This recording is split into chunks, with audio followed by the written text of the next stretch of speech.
Hey everyone, this is Tim from Your Sex Tech. Today in this video I'm going to show you how to turn off your PlayStation 5 controller when it's connected to your computer, your Windows 11 computer. Now if you go to this menu, the Bluetooth menu, if you go to this option, you can remove the device under there, but that's not going to really turn it off. We'd have to just reconnect it. All we have to do is hold down the PlayStation button right here, and the light will turn off after about 5 seconds. So just continue to hold this down, and my controller is going to turn off probably right now.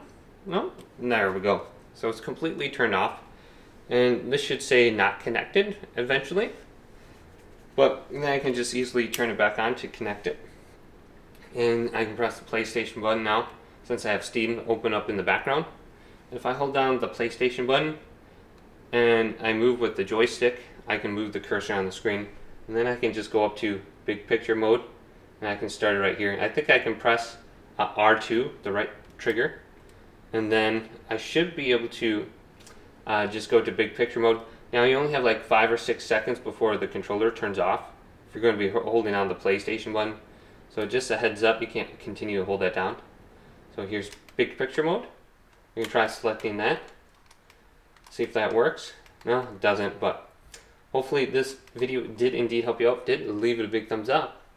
And subscribe to my channel down below for more tech up videos coming up next on Your Sex Tech.